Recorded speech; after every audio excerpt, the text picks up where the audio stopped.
I'd like to talk to you about enabling effective assessment feedback through Teacher Dashboard 365.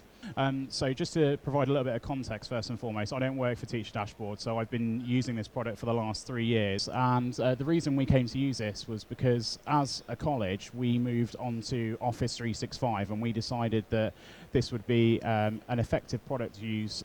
So we'd moved on to Office 365 and we were getting some quite extensive criticism of our old virtual learning environment from both staff and students.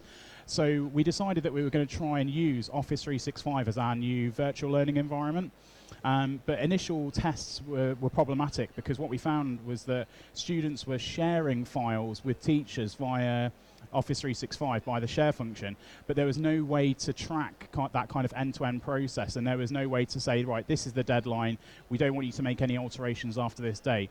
So when one of the members of IT found Teacher Dashboard, it's like, right, this is a perfect solution for us because it's very, very easy for the staff to set up assignments, to distribute that out to the students, and then collect that work in and grade it. So that became a key part of our virtual learning environment, which looks like this. This is a standard SharePoint page that you're looking at, and all we did was we linked off to all the various different apps that we needed our students and our staff to use. And you can see the purple tile there labeled My Assignments. That actually linked off to the Teacher Dashboard app. So as far as our students were concerned, they were still within the virtual learning environment, but they were linking off to that app, and they had their assignments dashboard there. So it was a seamless operation for both staff and students, which was really key for us. So what you can see on this next slide is a really, really simplified view of how easy it is to set up an assignment for a teacher. So you'll notice, those of you who are used to using Office 365, that the view is actually very, very similar, and it's so straightforward to use. Once you go into the app, you click on the new assignment, and all you need to do is give the assignment a title. You put in various different details, such as a description of what's required for that piece of work. You give it a due date, a due time. You select the subject that it falls under as well. But for me, what really sets Teacher Dashboard apart as an app is this section at the bottom here where it says recipients. So because Teacher Dashboard plugs into your MIS systems, what it actually does is it creates the classes automatically based on your registers. So as a teacher, I can come along and I can click on recipients and I can send it to every student in that class as per the register. But actually I've got a little bit more control over that as well, and I can actually create groups as well. I can create my own custom groups. So we did a lot of BTEC delivery, and obviously there's quite strict rules with regards to resubmissions for BTEC. So actually what we did there was if we had students that were resubmitting, we actually created a group for them, so we knew that only those students that were resubmitting would be issued that resubmission assignment. Equally, you can also send it off to individuals as well. And then once you send that assignment out, you can actually see that you've got details about the group of students that you're sending that out to, and you can actually see whether or not it's been received by their OneDrive. So I could see on that screen that one student hadn't actually received that, so I could go to that student and say, there's an issue with your OneDrive, which 9 times out of 10 was just because they hadn't actually activated their OneDrive, so it was easily remedied. So that was really easy from a teacher's perspective in terms of setting that up. Looking at it from a student perspective, what I've got here is the mobile view. So Teacher Dashboard doesn't require an app. So obviously for students, that's a really big positive because they don't want to clog up their phone's memory with downloading apps. It is accessible via the browser. So they're able to log in. It's got responsive design, so it recognizes straight away. These screenshots were taken on an iPhone 6.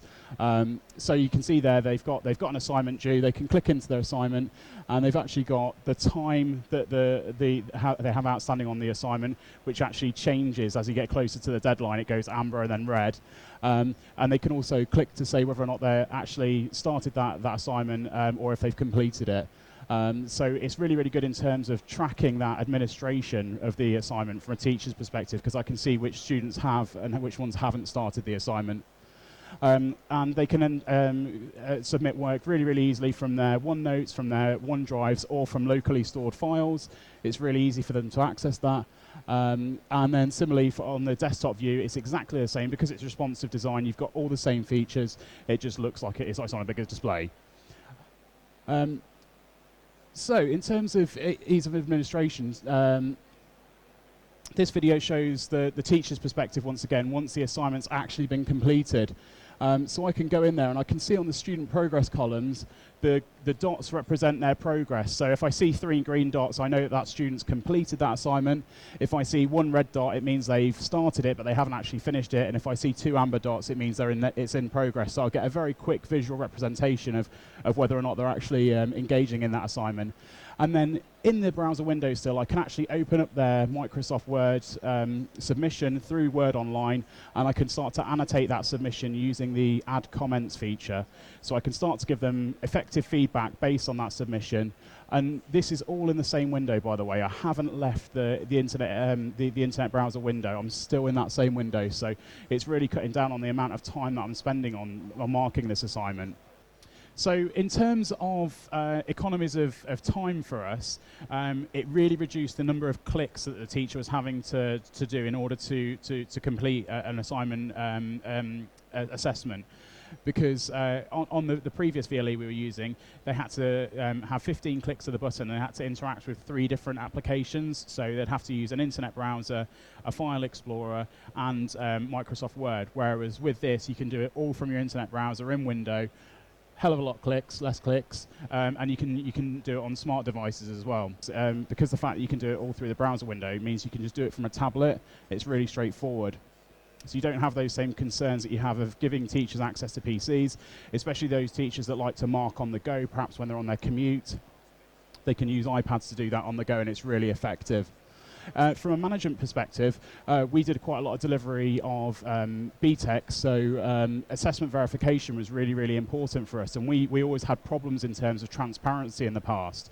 We'd have a standards verification schedule, but it was very difficult to enforce.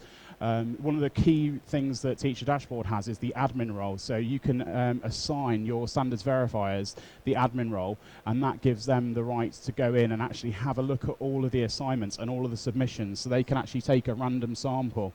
And what that led to over time was a real kind of increase in the level of feedback, because from a quality management point of view, we were able to go in and actually do quality auditing of that feedback and give teachers advice and guidance where we didn't think that feedback was necessarily effective.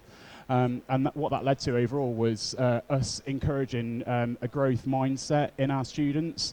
So what it meant was, in the past, where they'd get feedback and you'd see them stuff it into their bags and it'd never see the light of day again, it'd either end up in the bin or stuffed into a drawer.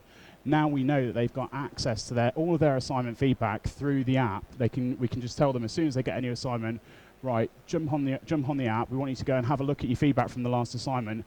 What was your areas for improvement? What kind of spelling, punctuation, and grammatical errors were you making? Make sure you're setting smart targets based on that. And then we'd also ask students to set a personal best target as well, because that's so key in order to encourage that growth mindset in students. So for me, this was revolutionary in terms of really improving the level of feedback that we provided to our students through this app. And it's just one way of showing how technology can help enhance that learning experience.